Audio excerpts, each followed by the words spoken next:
Hello chess lovers, Suren here, and in this video I would like to share with you a hyper-aggressive attacking game played by the 8th world chess champion Mikhail Tal. His opponent is Jiri Fichtl, and this game was played in 1974 in Halle. Before watching the video, I would like to ask you to solve this puzzle. Black to move and win the game. Pause the video and after solving it, share your solution in the comment section. And now back to our main game and let's see what happened on the board.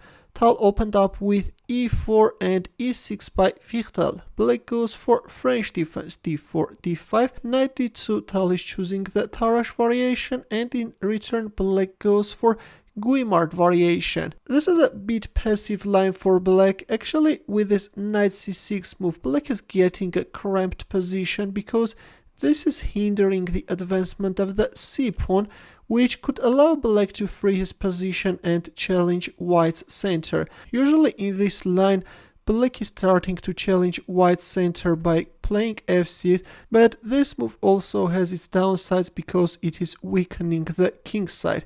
In our game, Tal proceeded with knight f3, knight f6 by Black, e5, knight d7, knight b3. Tal is freeing the bishop's diagonal, bishop e7, bishop b5 and knight b8. Of course, with knight c6 and then knight b8, Black lost a precious time, and Black can actually pay a high price for losing so many tempos. h4 by Tal, and after h6 Tal played rook h3. With this method, White is activating his rook, which is starting to put pressure on Black's king side. b6 and queen e2. Tal is not even allowing Black to offer an exchange of bishops by playing bishop a6. a5 by Black. Anyways, Black wants to bring into life that bishop a6 idea, rook g3 and bishop f8. If we have a look at the position, Black has a very miserable position, guys. Look at this. If this knight weren't pinned, probably Black would have thought about bringing it on g8 as well. c4 by Tal, and after c6, instead of moving his bishop back, Tal played c takes d5, a powerful idea. Black didn't dare to accept the sacrifice and played c takes d5.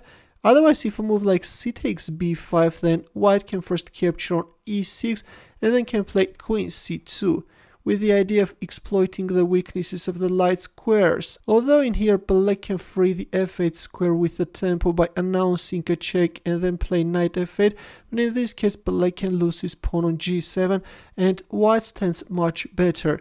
That's why in our game after c takes d5 we have c takes d5. a4, Tal is strengthening his bishop on b5, bishop a6, bishop d2, g6, h5. Tal is temporarily offering a pawn in order to weaken Black's king side. G takes h5, knight h2, h4, rook h3. We see the exchange of light squared bishops on b5. And now if we have a look at the position, how is Black going to activate this knight? The pawn on b5 is a real monster. Rook a7.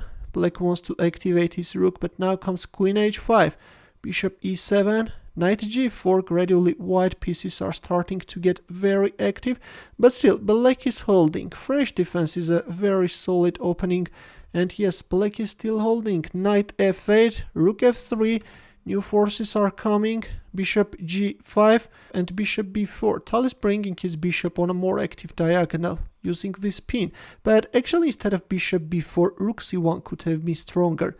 And then rook c3, rook c8. Yes, this is simply destructive, guys. But Tal missed his chance and played bishop b4. Rook h7, bishop d6, knight d7, knight c1, knight g6, knight e2. White is preventing any knight intrusions. Rook a8, rook c3. The rook will now penetrate Black's camp. Knight f4. We have the exchange of knights on f4 square, and there it goes, rook c7. Now White wants to go for rook takes d7 and then announce a check. Black covered the f6 square with bishop g5, but here Tal went for a pawn sacrifice in order to lure away the bishop. Bishop takes f4, and there it goes, we have a devastating exchange sacrifice on d7. Now if queen takes d7, then knight f6 fork can be very unpleasant. That's why black responded with king takes d7, but anyways, here comes the knight, knight f6 check, which is literally forcing black to give away his queen. Otherwise, if king c8, then white can play queen f3 with some mating ideas. And if rook a7, then anyways, white can announce that check, and after several exchanges on c7, in the end of the day, white is winning this rook and the game is over. In our game, after knight f6 check, that's why black gave away his queen. It takes f6, bishop takes d6, rook c1. Now if we have a look at the position, black managed to get a rook and a bishop against the queen, but that's not enough. Materially, white has advantage, and also white has a winning position. Rook g8, and there it goes, rook c6. Right now, white has created a devastating rook takes d6 threat. For example, if rook g6, then white can go for this sacrifice, after which white queen is penetrating black's camp. Here, rook f6 can be met with queen g8, black is losing his rook, and if a move like rook takes g2, then this time queen b7 check is coming, and after winning this pawn on b6, white can push forward his b pawn. It's over. Again, white is winning. That's why after rook c6, we have bishop g3 check. Now comes king d1, rook g5, queen e2, rook h8, and rook takes b6. Yes, black's position is hopeless. h3, a desperate attempt, but now comes rook b7 check.